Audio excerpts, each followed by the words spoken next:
A monarquia constitucional no fim do século XIX não é apenas um episódio isolado. E uma janela para perceber como Portugal tomou decisões em momentos de risco, competência e mudança. Neste vídeo longo, vamos olhar para causas, protagonistas, interesses e consequências, separando mitos de evidência histórica. O objetivo não é decorar datas, mas entender lógicas de poder, economia e sociedade que continuam a influenciar a memória coletiva portuguesa.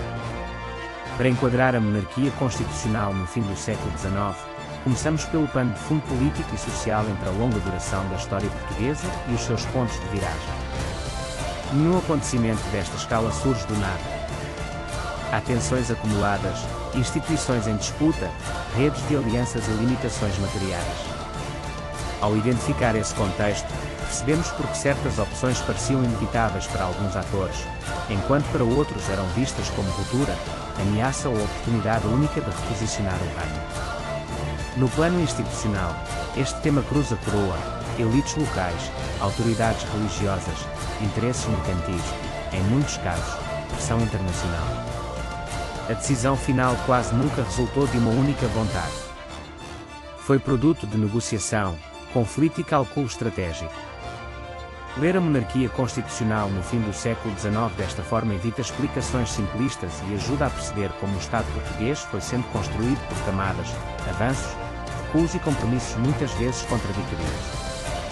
No terreno, os acontecimentos ganharam forma concreta, mobilização de recursos, circulação de informação, uso de propaganda e resposta de diferentes grupos sociais. Em A Monarquia Constitucional no fim do século XIX, o fator humano foi decisivo. Lideranças importaram, mas também importaram burocracias, infraestruturas, financiamento e capacidade logística. Quando esses elementos falharam, surgiram atrasos, perdas e mudanças de estratégia que alteraram o desfecho e redefiniram prioridades políticas. Também importa observar a escala geográfica.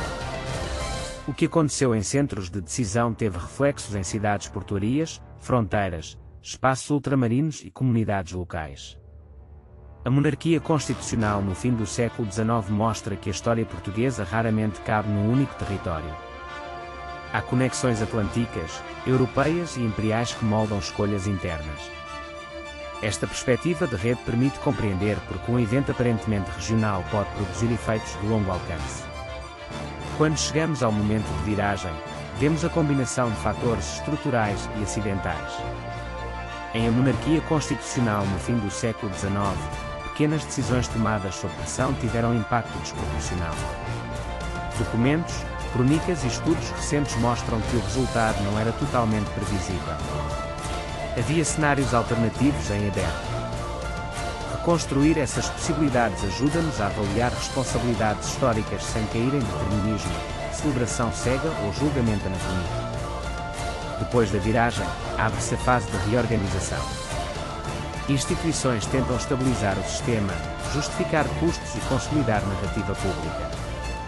Em A Monarquia Constitucional no fim do século XIX, esta etapa foi crucial para definir vencedores, derrotados e memórias oficiais.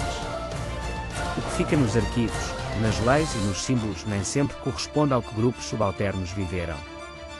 Por isso, cruzar fontes e perspectivas é essencial para uma leitura histórica mais robusta. No plano econômico, os efeitos prolongam-se para além do episódio principal.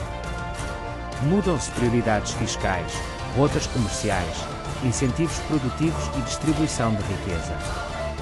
A monarquia constitucional no fim do século XIX liga-se a escolhas de investimento e a formas de dependência externa que podem durar décadas. Ao seguir o rastro do dinheiro e da administração, percebemos melhor quem ganhou margem de manobra e quem ficou mais vulnerável no ciclo político seguinte. No plano social e cultural, a monarquia constitucional no fim do século XIX deixou marcas em identidades, linguagem política e memória coletiva. Algumas narrativas foram canonizadas em manuais, comemorações e símbolos nacionais, outras foram silenciadas. Revisitar o tema com distância crítica permite corrigir simplificações e incorporar experiências menos visíveis, incluindo mulheres, grupos populares, periferias e atores coloniais que frequentemente aparecem apenas como pano de fundo. A comparação internacional também útil. Processos semelhantes noutras monarquias e repúblicas ajudam a distinguir o que foi específico de Portugal e o que refletiu tendências globais. Em A Monarquia Constitucional no fim do século XIX, essa comparação revela sincronias com mudanças militares, financeiras e ideológicas de maior escala.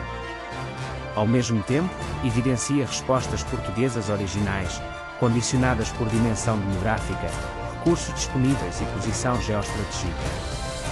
Ao fechar o percurso cronológico, podemos medir o legado e limites.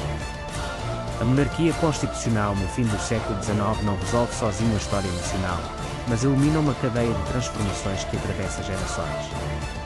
O impacto real aparece quando ligamos curto, médio e longo prazo, decisão imediata, institucionaliza cal posterior e memória pública. Esta leitura evita a falsa ideia de inevitabilidade e mostra como escolhas políticas abrem ou fecham futuros possíveis.